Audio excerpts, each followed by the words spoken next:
ট্রেনের দরজার হাতল ধরে প্রাণপণ বেঁচে থাকবার চেষ্টা, এরকম একটি ভয়ঙ্কর দৃশ্যের ভিডিও সামাজিক যোগাযোগ মাধ্যমে ছড়িয়ে পড়েছে।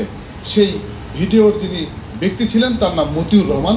তার বাড়ি নওগাঁ জেলার রানীনগর উপজেলার পারইল গ্রামে। যে ঘটনাটি ঘটেছিল সেটি বগুড়ার ঠিক নরসদপুর রেল স্টেশন এলাকায়। আমরা সেই মতিউর রহমানের বাড়িতে এসেছি। ভিডিওটি ভাইরাল হওয়ার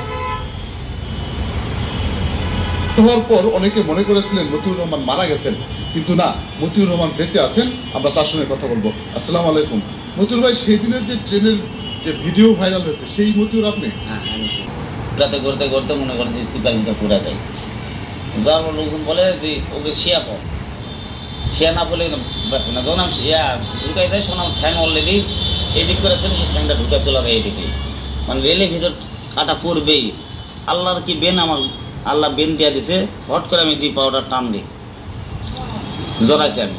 জোরে আমি ওখানে শিয়া পড়ছি মানে উপরে শিয়া পড়ছে। আমার এই পিঠে হাসল লাগছে, খালি পাও দানি হাসল লাগিয়েছে, খালি পাও দানি মানে ব্যারি খাইছে, খালি ব্যারি খাইছে। মানে আমি ছিলাম সামনে গায়ে বুকি, তো সামনে গিয়ে দ্বিতীয় বুকি ছিলাম। তো গাড়িটা তো গোটাগুটি রেল স্টেশন মাথা মধ্যে যাইতে গেলে তো স্টেপে ঢুকে। তো ওই যতক্ষণ ওরা না গেছে ততক্ষণ পর্যন্ত আমার এই পিঠে খালি ব্যারি লাগছে, ট্রেনের পাউদানি ব্যারি লাগছে। পাউদানি ব্যারি লাগছে, তারপর ট্রেনের যে একটা ইয়া থাকে না, ওটার ব্যারি লাগছে। কত তো সেন নাই, কোনটা ব্যারি লাগবে, কোনটা কি হবে।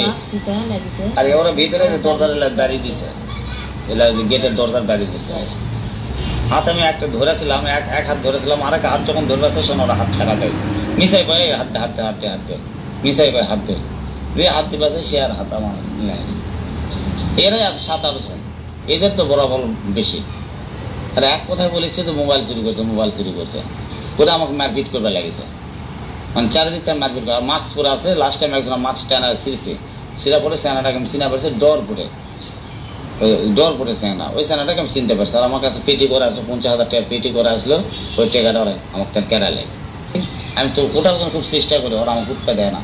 লাস্টে ফিনিশিং স্টেশন যখন নরসদপুর স্টেশন পাবো, এই টাইম ওরা আমার হাত ছাড়া দেয়। আমার সাথে যেটা হয়েছে সেটা আমি দুনিয়ার বলি যে আমার যে হয়েছে এটা যেন কারোর সাথে জানে এরকম সিনারি যেন না হয়।